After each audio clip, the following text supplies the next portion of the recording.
see dead people. Look at me. Show me. We have such sights to show you. Hey guys, welcome back to the Devil Made Me View It Horror Podcast. I'm Jesse Spitzer. I'm Jason Lees.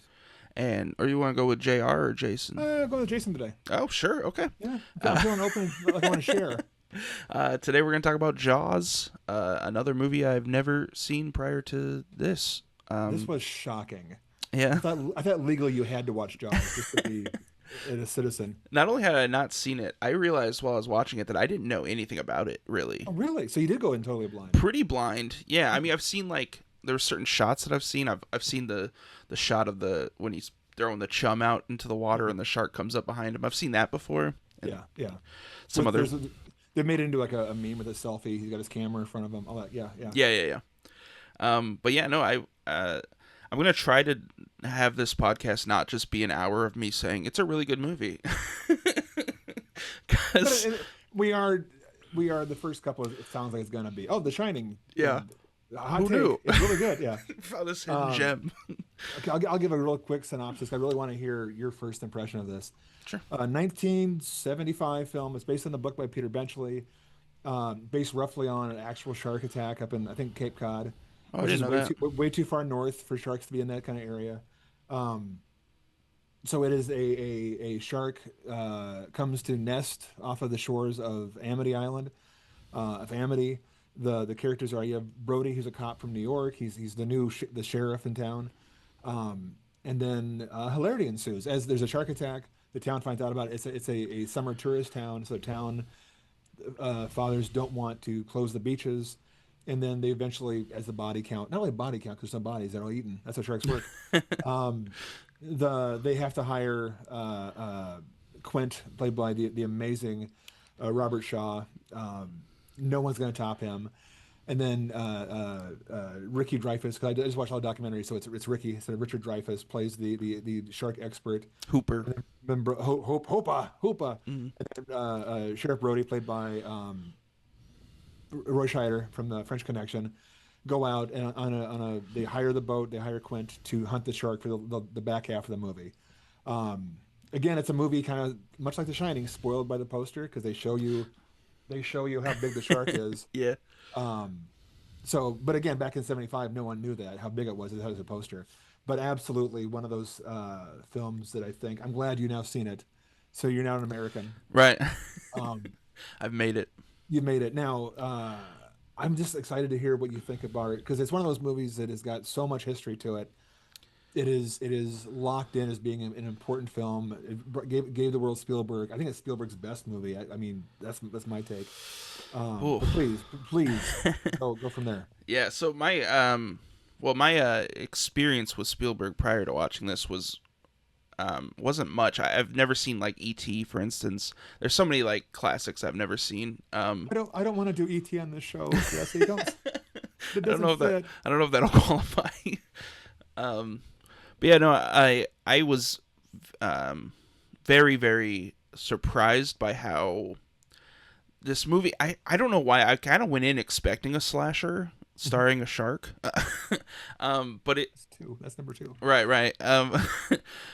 But I was surprised by how many just like little moments of just like characters talking, Mm-hmm. and it's so good. Like every time, I'm just like, sorry, my screen just turned off and distracted me. It's mood light from our point of view. Oh, did you see it? Yeah. That's funny. Yeah. So I think first of all, I think if I ever have to like restart my life, I want to be like the ship hand on some crazy shark hunter guy's boat. That just seemed like so much fun. The second half of that movie, I was just like, I just want to see people like tying stuff to stuff, tying knots, and yeah. And man, when he, sorry, my brain's gonna be all over the place. I literally just finished this movie like an hour ago. So you are fresh. Yeah. Okay. Yeah. The way he like straps into that fishing pole, the shark pole, and everything, I was like, this is the coolest like thing ever. I've never seen anything. I don't know how accurate any of it is to what people actually use to hunt sharks, or if that's a thing. I don't know. I literally everything I know about sharks I learned just an hour ago while watching this movie. I know it gets like a bad rap for making sharks kind of like out to be more violent than they actually are. Yeah, it did kind of give sharks a bad name for 50 years. Yeah. Yeah. I love that the movie is almost like two halves. You have the first half, which is the greedy mayor is kind of the antagonist, and then the second half is just them going out and because I thought I had also seen prior the scene where like the shark is attacking while everyone's on the beach on the 4th of July. I had seen that. I thought that was the climax. So when that happened halfway through, I was like, "Oh wow, there's a whole other thing happening here." I think I liked the second half more. The first half, I was a little afraid. I actually like the mayor character a lot because I was a little afraid he was just gonna be like a mustache twirling villain. But like, there's that real moment where like, I don't know if he's really feeling guilt for what happened, but he's like feeling some form of remorse, probably more of financial situation. But I don't know. I just really like that moment where he's just like kind of walking back and forth, like talking to himself, just like it was the best thing I could have done. I was doing it for the good of the town. Well, and then he has the cigarette he won't light, and he's just holding the cigarette, and he's like back and forth. The line he says is, "My kid's on the beach too." Yeah. And I'm just like, oh, he's in shock himself because he almost lost his kid. Yeah. And he's realizing, oh, I almost killed my kid. I did the bad thing.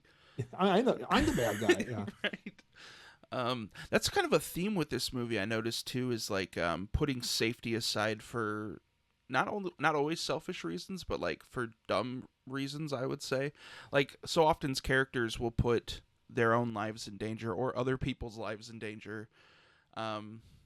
Obviously there's the mayor, but then Hooper when the shark first arrives and they see how big it is, he's like trying to get Brody to stand at the edge of the boat so he can get a picture, and he can use him as reference. Yeah. And Further out what? Yeah. It's like, why? And he won't tell him. He's just like, just go. I think Hooper was probably my favorite character. Yeah. Yeah, he's great. And then he also has that moment where they need him to tie down the barrel, but he's like down in the basement fiddling with his shark equipment. His transmitter, which never gets used again, the homing device. Yeah. Right, yeah. And then of course there's what's the shark hunter's name? Quint, yeah, when he destroys the radio when they're trying to call for help and stuff. It's like safety is always just kind of a secondary situation. What was his purpose for destroying the radio? I think that's his Captain Ahab moment. Like it's him versus a shark. He doesn't want to have the Coast Guard come out. He wants the glory. That's what I figured. You find out later on he wants revenge against all sharks. Yeah, that's like a pride thing, maybe. Yeah, the Spielberg moment. Because Spielberg did Gremlins as well, right? He produced it, yeah. Oh, okay. Because there was just that moment in Gremlins where like the movie comes to a stop, so she can just tell this story about her dad. Yeah. Just kind of had a similar moment with the Christmas, the Santa Claus, the saddest thing. Yeah. Yeah, this kind of has that moment with the Hiroshima bomb delivery. Oh, written by Robert Shaw. He wrote that whole scene. I love that's the scene that as a kid you watch it and it's all about the shark and it's scary and you want to watch that part. And then like in your 30s you're like, I want to watch the USS Indianapolis speech again. Yeah. And you're like you have those shivers, and that's one of the most superbly acted scenes. So good. Oh, and we were watching it just the other night, my wife and I, and we're all done, we're analyzing it, and it's like, you know, what this meant for Spielberg's career and the Robert Shaw thing and how the music is only used. John Williams said only use the Jaws theme when the shark's real. When it's the kids with the fake fin, he wouldn't said you can't use the dud part for that part because it's not the shark. And it gets to the Indianapolis scene. I'm like, oh, they should have not had the score behind it. They should have trusted Robert Shaw's acting and not have the music tell you the emotion because it's just. But again, I'm an idiot. I know I'm an idiot. I just wish I had that without any music behind it, just to hear him talk with the sound of the boat behind it. But that whole it's just and it is the heart of the whole movie Yeah. because before that scene you've got everyone's mad at each other. They're all kind of enemies. Hooper's mad at Quint. Quint thinks that Hooper's a jerk. Brody's just the islander, the landlubber. And then it slowly goes the bonding of like they had the whole day. We're gonna Yeah. share our scars. Mm-hmm. The back it's been lampooned, and then it just goes into and it's the moment where like Hooper has a joke with Quint, not at Quint, and then you watch Quint kind of like smile like yeah that's hold his arm a little bit and goes get your laugh, you're having a good time, but Mm-hmm. that was USS Indianapolis, Yeah. and then I love it then because Hooper who's a boat guy, he knows immediately what that means, and then Brody's like what's that, and then the story comes out and he's telling Brody even though Hooper knows the story of the shark of this thing. Oh, such a great scene. That whole sequence from beginning to end, because yeah, like you said, they there's a lot of bonding that happens just in that one scene, and then, yeah, I was actually, I was a little scared that I was out of the loop, but it turned out I was supposed to be out of the loop with the, when he mentions what the tattoo is, and then everyone just gets really sad. I'm like, uh, I don't know what that means. Well, then yeah, then you are Roy Scheider. Yeah, He's the audience going if you don't know, but if people that do know, I didn't know about. I was I'm a year older than the movie. is that a true story? That's a true story. I did not know that. Oh Yeah, my, yeah. There's a Nicolas Cage movie about it. Don't watch. well, it's too I bad. don't know. I don't know if the facts are the same as far as the number of people, but I know that they got torpedoed and they sank, and then they had sharks in the water and they were there for a couple days. That's Not a crazy. week. Yeah, yeah, horrifying stuff. Yeah, they said because yeah, he says it was like a week before they even put out They, a call. they're missing. Yeah, yeah, Yeah, because it was such a top secret. Yeah, another tiny moment that I love that I don't know. It's so bizarre because I don't know why it's in the movie, but I'm glad it is because it's just a little human moment. Is when Brody is drunk and his kid's sitting with him at the Yeah, table, yeah. and they're just doing these like faces to each other, and the movie just kind of takes a breath for a little bit and just lets him be a dad. Yeah. And yeah, I just really love that. I love the wife so much. I like when Yeah. she's this movie's so funny also. Oh yeah, it's really funny. I Yeah. did not expect to laugh as much as I did. The three big parts that made me laugh were the when she's like, "Oh, you should let him on the boat. They're not getting out of the boat." And she's flipping through the pages and sees the shark can just demolish a boat. And she's like, "Get, you heard your father. Get out of there."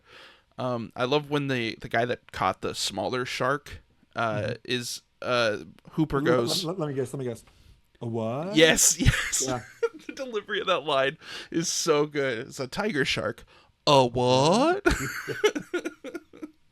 And then I also really liked when what's his name again, the shark guy, Quint. Quint. Yeah, when he is like, there's no way it's going under. It's got 3 barrels attached. It's impossible for it to go under. And then it just cuts to that wide shot. No music or anything. You just see the 3 things just go under. Submerged. Yeah, just Not like, with 3 barrels, I tell you, not 3 barrels. Yeah. yeah, very funny movie. I was surprised with that. Oh man, yeah. I always love the Lorraine Gary's line about, "Did you hear your get out of the water? You hear your father?" In the trailer, that's one of the sound bites back Oh, then. okay. So like it's meant to be scary, but in the movie, it's a joke. Yeah. And she's so funny. Yeah, she's great. Oh my God, it's such a good movie. I always wondered if I'm gonna cough now. I always wondered how much of that the beauty of it was. Like, and famously, the shark didn't work.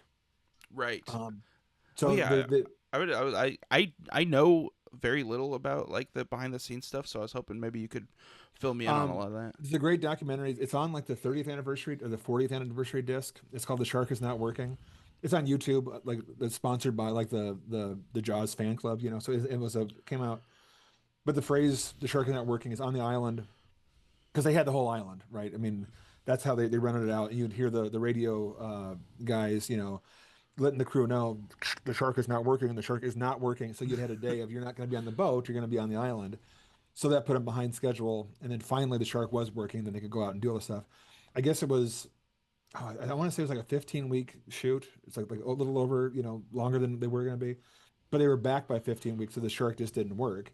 And everyone was blaming the crew guys who were hired to build the thing. And then finally, the producers come in and says, if we had just given them the 15 weeks they asked for development, we could have saved all the money, like three times the budget they were over. Because every day you can't shoot, you're just throwing away payroll. Right.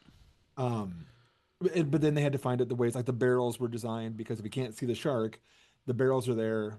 That shows where the shark is. That was genius, right? Yeah.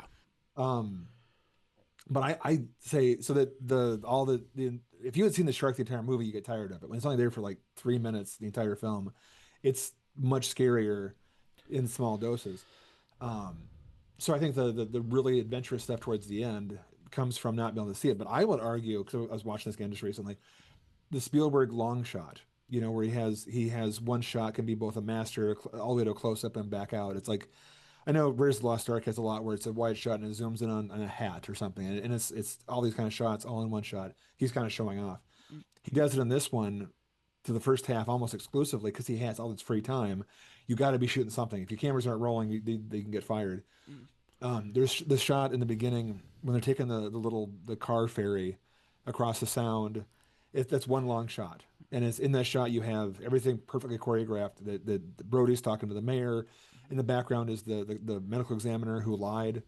You see the water, and everyone's standing exactly on their mark. So when they pull back, and it's not a lock shot, the camera's floating.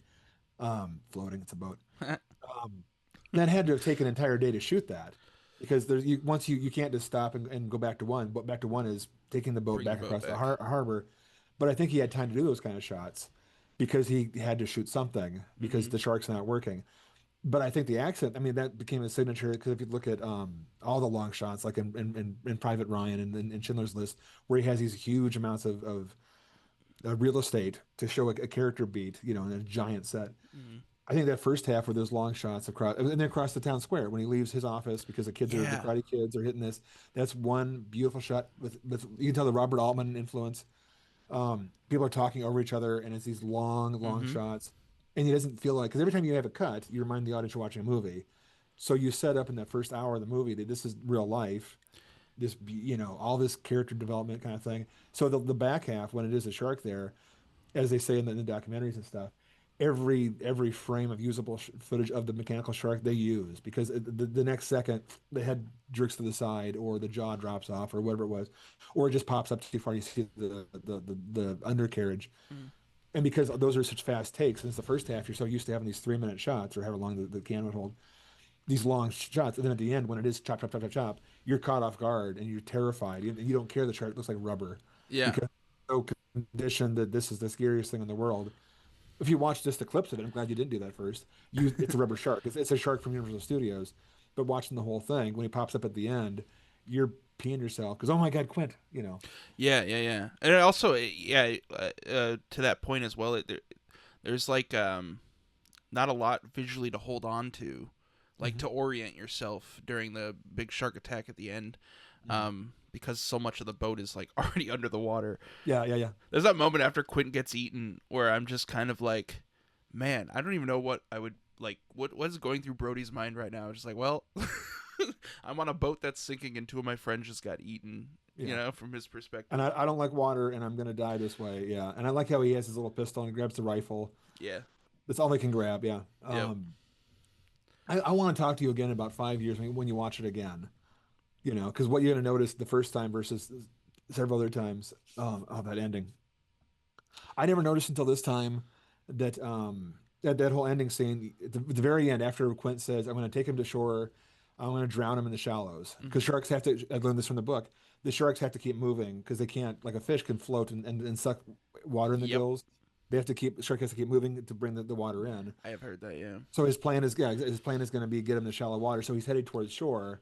I never noticed until this time that you can see the shore in the background after all the big climactic part. I always just thought that was haze over the water. I also grew up with like a beta tape, Sure. VHS, so it was kind of cruddy. Yeah. Um, but yeah, in the ending, there's a short line, almost like it's supposed to tease that he's so close to winning it, to making it to shore. Um, but I want to see what you think of it in like 5 years, in the middle of your 30s. What you're watching, because as a kid, it was all the shark stuff. It was you'd fast forward to the Shark Attack, you'd watch the Godzillas the same way. Yeah. In my 30s, after I had my son, the scene you mentioned with the kid and give us a kiss. Why? because I need it. Yeah, yeah, yeah. Oh, It is so it just hits you so hard, it's so sweet. and then when the mayor, like you watched it as a well, you're 30. Um, the mayor saying my kids on the beach too. The jokes with the kids, that little level of it, it's so big. Now I'm watching it, and again I've seen this. This is one I've seen way too many times to actually Mhm. have any kind of vantage point. I'm watching it all for Brody as a guy at a job, and he's just stuck in his bosses suck. I'm lucky now. I have good bosses. If you're watching, guys, I like you. But like when the coroner, the medical examiner, goes back on what he said and says Brody's wrong, he's like, I did what I was told. And then the mayor goes, Brody at the meeting goes, we close the beaches.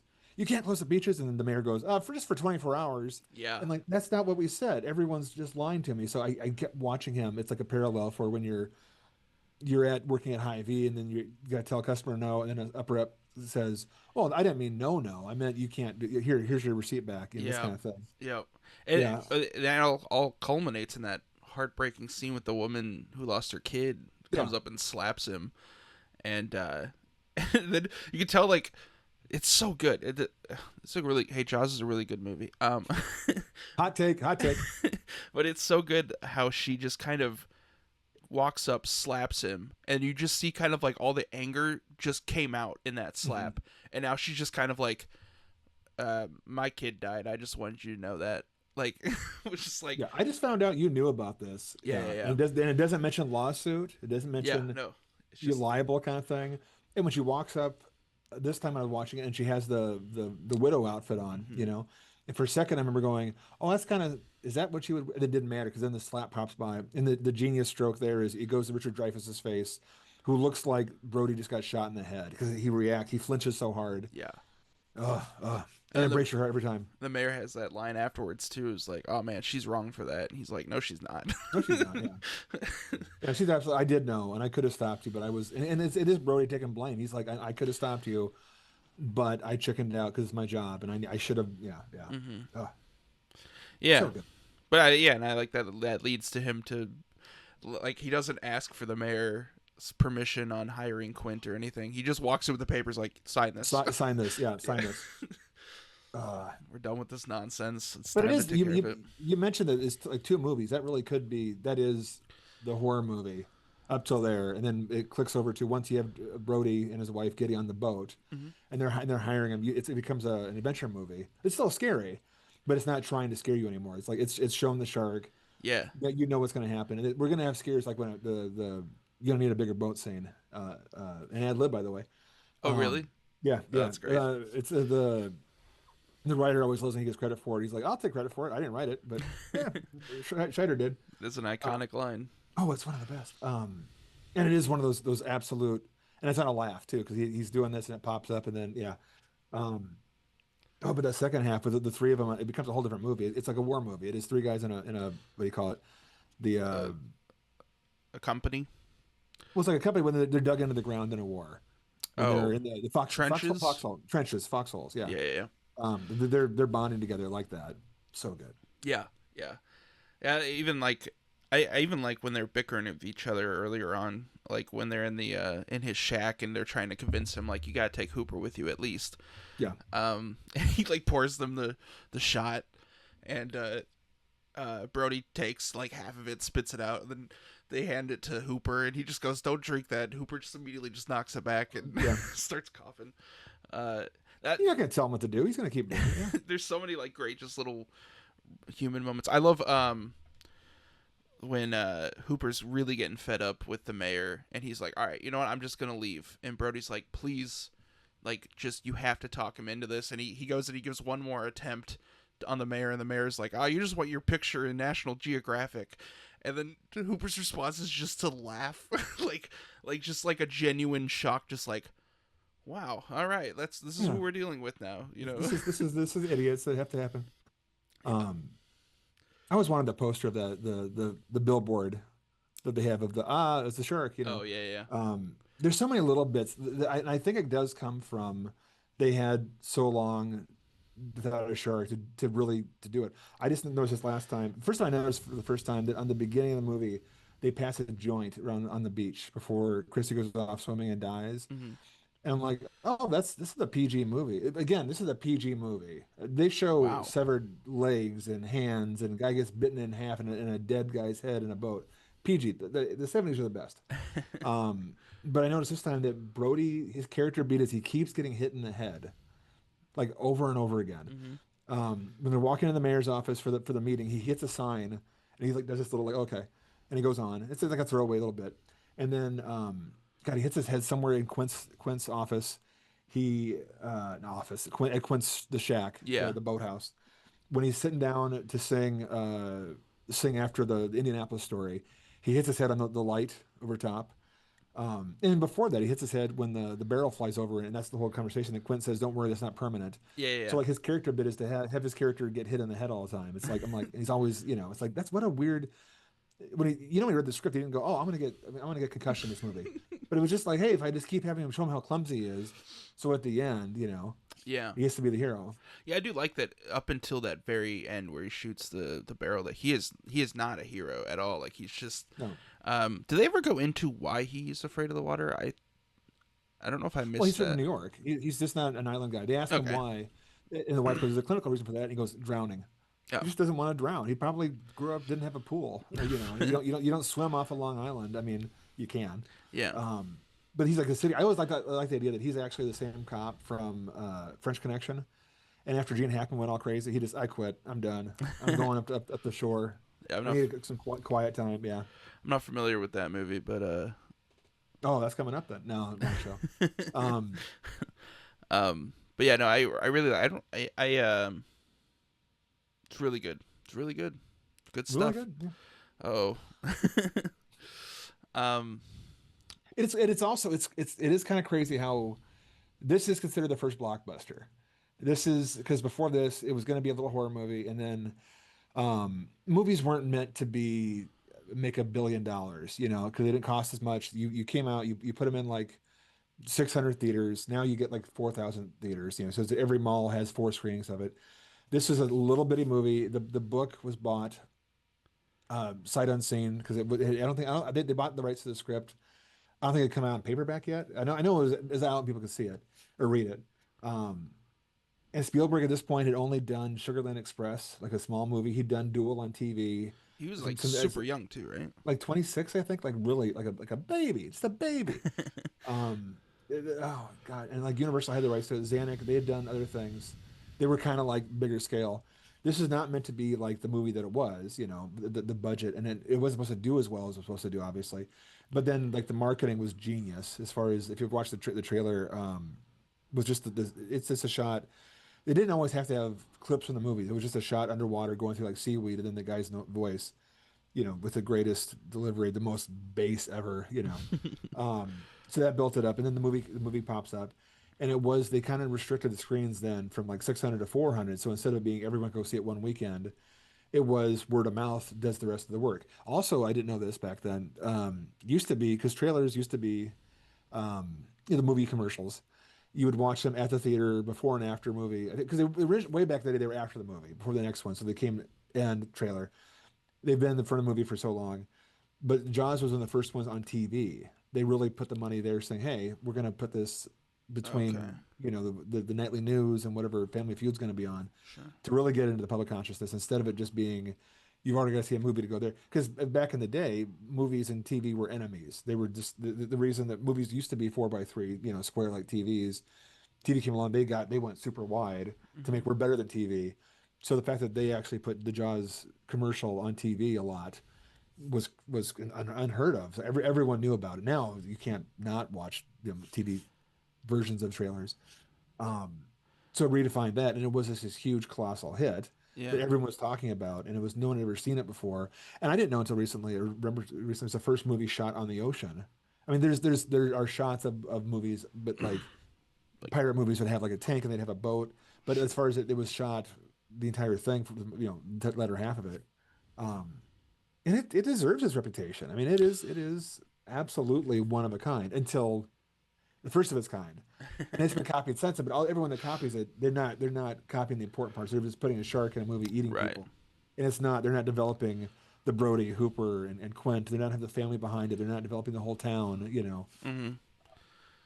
Yeah, that's another little aspect that I loved was that there's like a moment where they're like, oh, um we don't want our, I think his name's Michael, the kid, Yeah. to inherit the fears of Brody, which I think was kind of like, that's an interesting theme. It doesn't really go anywhere. I don't know if it really needs to go anywhere. Um, there's just, yeah, there, like I think as you were saying, like there's, like you said, when the shark isn't working, we got to shoot something. I think that really did open it up for all these just tiny little human moments that make the first half of the movie, it makes the second half of the movie feel very earned, and Yeah. like I'm here, I'm worried about these guys' safety Yeah. So much. So, yeah. Yeah. because I really like them, and Well, it's like you said, you went in thinking it's a slasher movie with a shark, yeah, and it's absolutely the opposite because I mean I love slasher movies, but the idea is you love these characters. If you had a slasher movie, the back half, the last hour of it, none of your heroes died, you'd be mad. yeah, I would be super happy if the last hour of Jaws, Hooper and Quint, if Quint made it through. yeah, You know, I would be so happy that kind of thing. Um, Also, the music though, the music at the back half because it's scary the first half. They keep having like pirate themes and adventure themes, and hmm, there's a bit in the middle when they're chasing the shark, they're having on the run, and the music is so happy. It is an Errol Flynn adventure kind of thing, and because you're in Quint's head, and he's happy, and Brody's smiling. He's on the boat. He's enjoying it like a kid on a raft or first time you're on a jet ski. You can't be mad on a jet ski. Um, and then of course it gets very very dark and stuff, but it hits all the things. It's funny. It's scary. It's an adventure too. yeah. Uh, There's a specifically, I think it's while he's climbing up the pole at the very end, with the mhm. whole boat's going down. There, the score has this like beautiful like adventure sting, Mhm. and I was just like, this is like, there's something going on here that's more than what I'm used to with, Yeah, and I think that's just the, oh my god, I'm what's his name, the composer. John Williams. Yes, he just in general, he's the guy that I find it interesting. I feel like it's his fault that there's a debate about whether or not Jurassic Park is a horror movie, because if that score wasn't so just like beautiful and like Mhm. inspiring, and Oh yeah, it's great music. Yeah, yeah, which I, again, I would rather this debate happen than lose the score, but yeah, he's really good at like genre blending, hmm um and and just like, it never feels out of place. It just, it's just like, oh wow, this is making me feel a different thing than I thought I would feel, and I don't know, it's cool. yeah. I know that. Oh gosh, Terrence Stamp, who I'm trash, so I just know him as like General Zod from Superman. He once he kind of poo-pooed on Spielberg by using music to tell the audience how to feel, you know. And I'm like, that's still what movies do. But John Williams, we could have a whole debate about what's his best score, and even change it, not his best or favorite, but what does the heavy lifting for a movie? Because if without the score, uh, different debate. With Halloween, without the score, without the John Carpenter theme, isn't scary. And he's watched it. And Carpenter has said without the score, it doesn't work. It's just a guy standing there and people walking around without the. I'm not going to do my impression of the score, but I argue that Jaws without the score would still be a great movie. It just wouldn't be as great. And like Raiders of the Lost Ark, without that score, that is completely part adventure, part romance, big orchestral. Um, I'm still stuck on Jurassic Park not being a horror movie because I don't consider it that, but I'm going through like people get eaten. Hold on to your butts. Gets his arm is hanging there. Yeah. All that stuff is the beginning when it's in the cage and the body slamming up and down is absolutely a horror movie. Oh yeah. They're eating a kid. They reenact The Shining in the kitchen with the score, but Oh I don't consider it a horror movie because I bet you you're right. I bet you the yeah. music doesn't tell me it's a horror movie. um but that's kind of an interesting idea too. I wonder what other movies are like swayed just by their score. Um, yeah. It probably is just when you have a really good musician doing it. I'm trying to think of the exception to the rule. Um, I bet you could make. I bet you could make a very scary Beetlejuice without Danny Elfman's score, with the Oh, poppy kind of thing. And I bet you.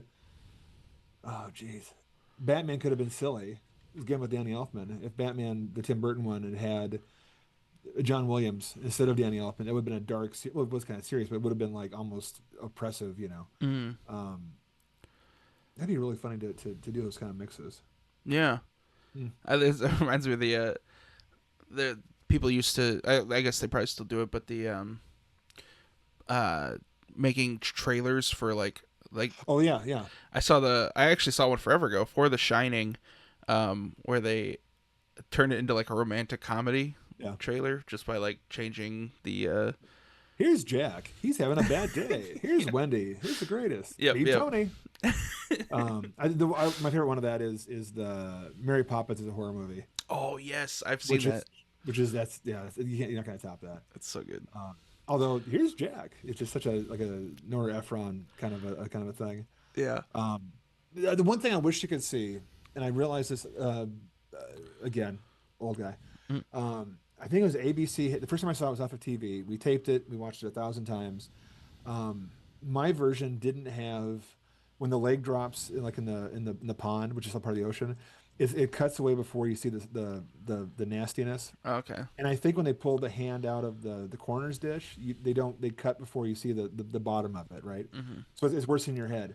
But also that version, it must have been like 79. I'm trying to think when I was still in California and it had whatever I had.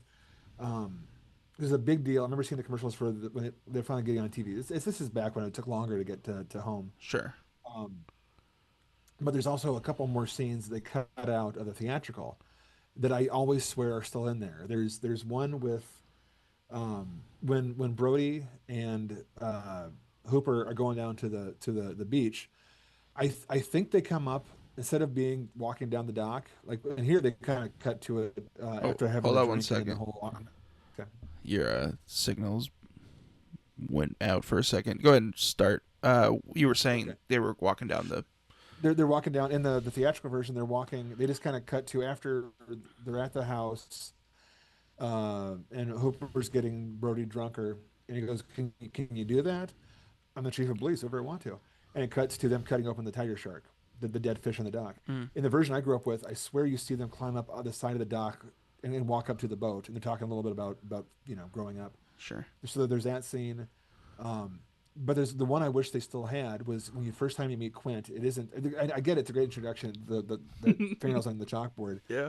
There's a scene where he's he's at like a music teacher because he's getting the piano wire for hunting the shark because that's what the shark when it bites through the fishing line it's wire. The bottom half of the wire is from the shark's mouth to this hook is guitar string or piano string, something like probably piano string makes more sense. Sure. So he's got a music teacher, and there's this little kid there who's playing, I think it's like the oboe or the clarinet or something, and he's doing scales or he's doing a song, and then and Quinn's sitting there, he's watching him, doesn't know the kid, doesn't know anything else, and starts correcting him, and he's like, I'll wait for the mic, ba ba ba, and the kid's like, ba, no, ba ba. And he's just down to this little 9-year-old, and finally the kid like looks over at the teacher like, and then it cuts away. Yeah. It's not there anymore. I don't know if it's on the DVD as extra deleted scenes, Yeah. but I'm like, where's that? That's a great. It's funny, and it must be on the TV. It must only be on TV because back then they would add stuff to make it longer to last like a 3-hour block. Hmm. And I'm so sad that's gone right now because like it didn't. It was great, Yeah, that showed sounds more- amazing. Yeah. It could be on the disc as like deleted scenes. We used to do a DVD. It's always had. Sure. But it's just such a Robert Shaw was such a force in this movie. Oh man. Yeah, I do love his introduction. The scratching down the whiteboard with the shark drawn on it or the chalkboard. It's I've good always stuff. wanted that tattoo just to get a real simple the shark on the chalkboard to get that. But I'm like I've got very little skin left and it So needs yeah, to be you're kinda running out of halfway real big. estate. I need to gain more weight and just have a whole side. I always wanted to have. You can have some of this- mine. We'll talk afterwards. I always also want to get this guy on my back, like kind of going up and have like the top of it across there. Oh, that'd be cool. And I forget. I think my brother pointed out you want a Jaws tramp Tramp stamp. Yeah, that's and I'm like, well, yeah, now I do, but it's just yeah. maybe not. You know, Yeah. that's also an investment. That's an investment of epidermal real estate that I'll never do. Yeah. Oh man, I am looking forward to your take on Jaws too. If you keep going, it is the most schizophrenic. It's not as bad as Chainsaw because the Chainsaw sequels don't ever match up. But Yeah. the Jaws ones, they try so hard to be a series, and it's like, oh, remember the kid left from the left? He's the guy on the boat that you saw that wasn't there. Oh, he has a whole movie about him. I'm looking forward to you watching I was gonna those. ask how many are there returning They're actors? Lorraine Gray or Gary. Lorraine Gary. The mom is in one, two. I don't think she's in three, and then she's in four. So the in Jaws two, it's Roy Scheider's back, and it's like the next summer or maybe a couple years later. A couple years later because the kids are all teenagers now, Okay. and it's a slasher movie. It is absolutely a slasher movie. Early on, the shark pops up, gets his face burned, so he's going around like Phantom of the Opera, just a big scar on his face, all Yeah. burned up in black. All the kids, because this time it makes sense. When people on Amity, there's a shark came back, they get out of the water. They don't care. They listen when Brody says, "I knew this stuff. Stop it." Right. I think they fire him, but the people in town kind of disappear. But a bunch of kids are going to go race across the ocean to like a little substation island thing, and then come back. So the shark just chases them. So they're basically and the boats all collide. So you have like some catamarans tied together, floating on the ocean like a campsite, and the shark Okay. pops in and stalks them, from around them, and it's just they're out camping on a boat, and then Jaws slash hockey mask Jaws Voorhees Yeah. um, kind of just haunts him for a while, um, and then Roy has to come out. That's two, and it's glorious. And then the third one is a couple years later, and the two kids have grown up, and now played by Dennis Quaid. He works at SeaWorld, and the giant shark shows up, and it's 3D, and Oh, that's the 3D one. that's a 3D one, right? And Okay. you watch it. Louis Gossett Jr. is just chewing scenery. Um, oh, geez, who else is there? It's one of those.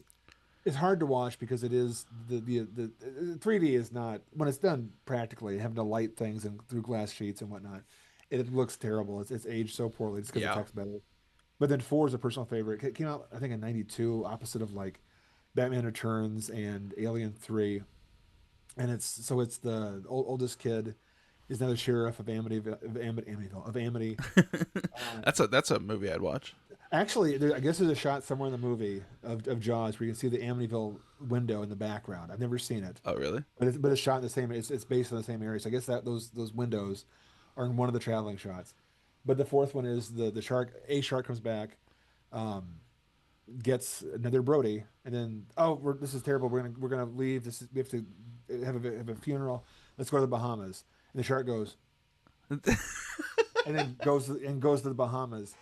Um, That's awesome. Oh, it's Michael Caine is doing his most Michael Caine down in the Bahamas. It's got Mari Van Peep, Mari Van Peebles is like it's been a long time since I watched it.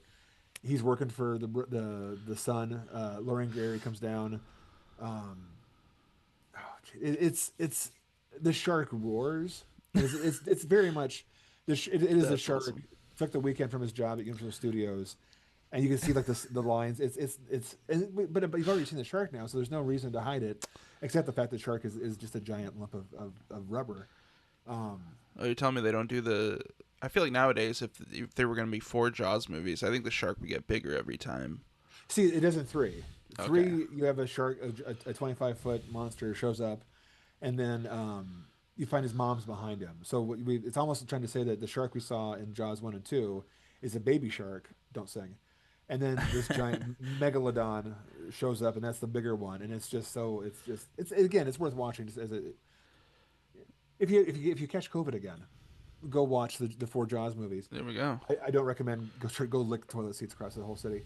But the fourth one has that fun. It's just so bad. I don't say it very often. It's so bad it's good because Michael Caine famously could not accept his Oscar for Hannah and Her Sisters that he won like for best supporting actor I think because he's down in the Bahamas playing with a giant rubber shark. That's incredible.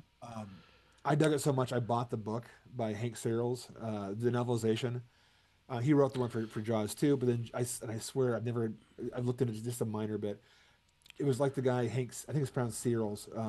He must have had a book on in his locker about drug dealers in the Bahamas and how they're getting busted and how they're shipping cocaine across catamarans and jet skis.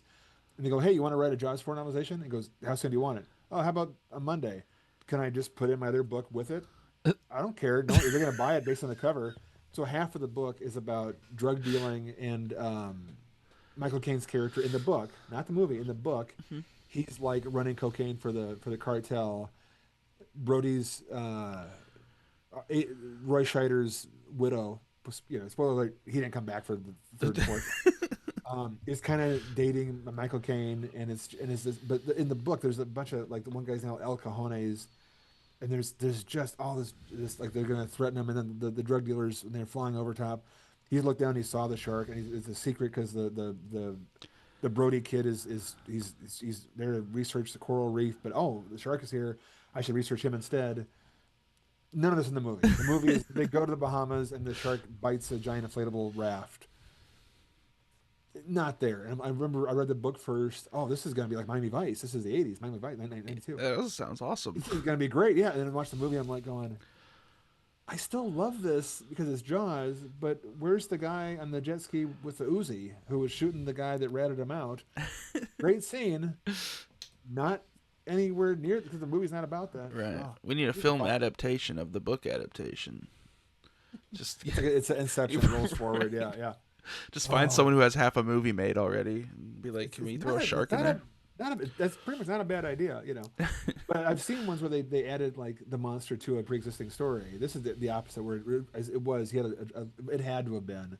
He had a book in his trunk that no one was buying. If I put a shark in it, he put the cover on it. You can say by the author of Jaws 2. That's how I felt about. Have you ever seen 10 Cloverfield Lane? Yeah. That great movie.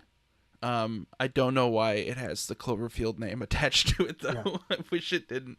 Would have been probably better if it did not have. Yeah, because the ending twist. Spoiler alert for 10 Cloverfield Lane. The fact that he wasn't crazy and that there are aliens and stuff. I was like, oh, that would have been a fun reveal. Yeah. But going in knowing it's Cloverfield, you know he's right. Right. As opposed to that is a great movie. And that is I like that better than Cloverfield. Because John Goodman's in it, because he rocks hard. Yeah, I think I do too. I know I've watched it more times. I know I've watched Cloverfield Lane more than I've watched the Cloverfield. Same. I saw it in theaters, and that was a great theater watch. Oh, I bet. Yeah. Great sound design in that movie. Mm-hmm. Oh, yeah. Especially in a good theater with the sounds behind you. So I saw Jaws, to get back to topic. Right. Sorry. It was at Fathom Events, did it a couple years ago. So I got to see it in an actual theater, not like a student screening, but an actual theatrical experience. And that was, you do find yourself rocking with the boat at the end because Spielberg shot it all from the height of the water, but you do have that seasickness, and then you hear the waves against the boat and all that stuff. It's just the sound design, and then of course the score. But and at the end you hear the birds coming down. And it's like, oh, now I'm happy we're not alone, Oh, Yeah. such a that I wish on the world everyone can go see Jaws in the theater, in a good theater. I feel like the opportunity might. Well, actually, by the time this is airing, probably has come and gone. The big 50-year celebration, but yeah, because are we filming this? This is the day before, I think. I think the 29th is the anniversary. Oh, okay, so 29th. We're recording this on the 26th of June. Yeah. So let's act like we knew things ahead of time. It's like the Dead Zone. We knew. Yeah. So, oh man, because you were in such a unique position as someone that is a film lover who's only seen Jaws now. The hype it had, and now before you saw it, you said you liked it. It's a great movie. Mm-hmm. Did you think before this it was overhyped? Like something like do you think it had a chance of living up to it? What was your take on it before? I kind of So I thought it was just a slasher movie. I thought that it wasn't. I knew a little bit about like the marketing and how I knew that this was like the first blockbuster, mm-hmm. And I figured it was kind of like it just kind of lucked out time and place, which it kind of did. But I thought that kind of would also push people to think that this was a better movie than maybe it was. So, long answer short, yes, I thought it was possibly overhyped in some capacity. I wasn't going into it like ready to turn my nose up or anything, but it wasn't until like the opening, the cold open, was really good, and like it felt that I was like, oh, okay, this solidifies my feelings that this is like like a slasher horror movie, because it almost feels like yeah. They start at a camp, at the campfire, and then the two horny ones go off. They were all horny. Those two just went off. The camera followed those two. They were all pretty stoked. Yeah. Sure.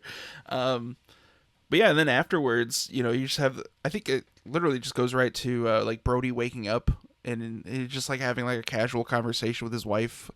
Like, she makes fun of his accent and stuff. Yeah, it was pretty early on that I was like, oh wait, this is like an actually really fun movie.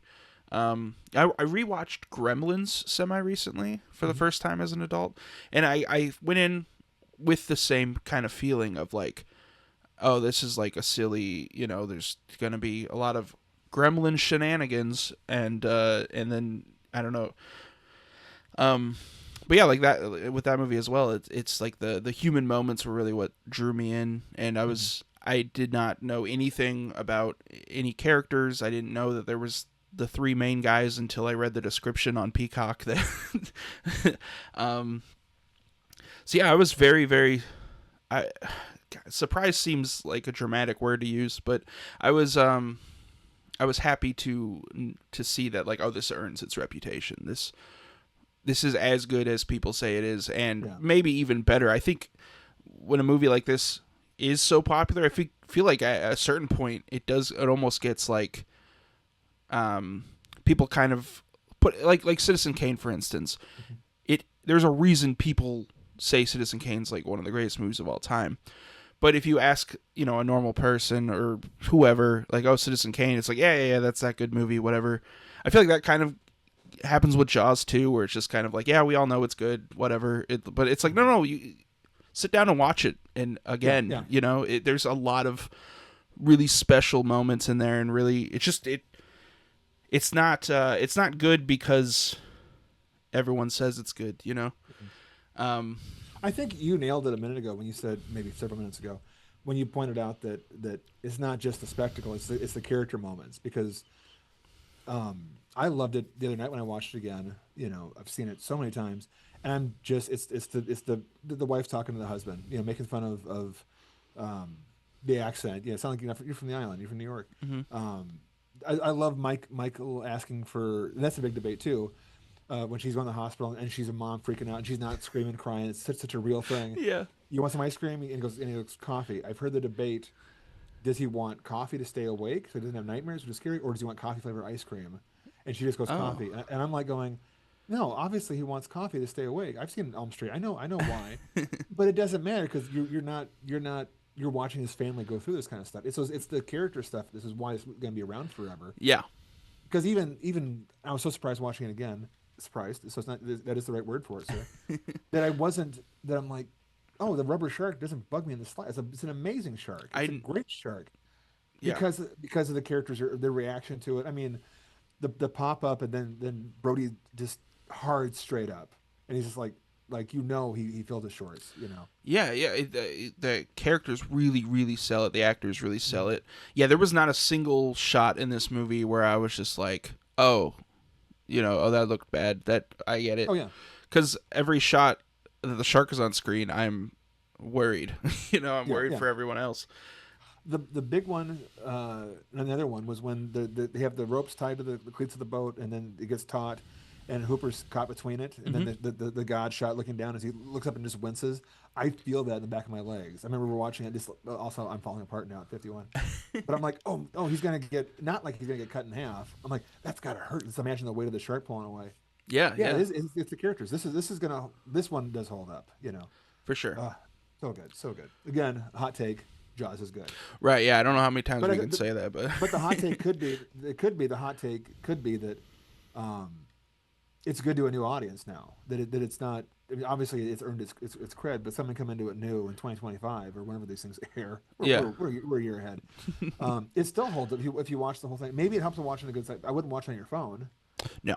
No. because then you need to watch it as that film was made. Yeah. Yeah, and this is not one of those movies that gets ruined by a big TV that's sharp. You know what I mean? Yeah. Like, there are a lot of movies that it is almost better to watch it on a phone. But this is not one of those. It's beautiful the whole time. All the shots are fantastic, and again, like the rubber shark never even occurred to me. I was fully bought in at that point. Yeah. My wife, again, as she'll watch this and she'll point out that I'm correct when I say she's smarter than me. And she goes, oh, the day for night, because one of her big pet peeves in movies is day for night. When you shoot it during the day and you darken it in post, you develop it a certain kind of way. And then you can still see like the trees in the background because obviously they shot it at noon. They're like glowing. They're glowing, yeah. Yeah. And in here, she goes, I don't care that it's day for night because on the boat at night, all you would see would be the stars. You wouldn't see any of the water. Maybe reflection. You have to shoot it, during the day. Otherwise you'd be lost. That'd be a whole different movie. Yeah. It's like I didn't even clock that there was day for night. Thank you. Film student. I taught a film class, and I'm sitting next to my wife going, well, yeah, you're right, because that's what you have to do. No, that's absolutely right. You don't notice that kind of thing. Yeah. Oh my God, I want to watch it again, just to watch the background actors, the people walking by.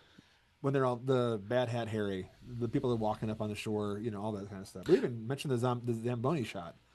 When the genius of when when Roy Scheider's on the beach and people walk in front of him and the cut cuts to the ocean, cuts back to him, and it's closer. Yeah. Just again, I'm sure that's because Spielberg had to burn film somehow.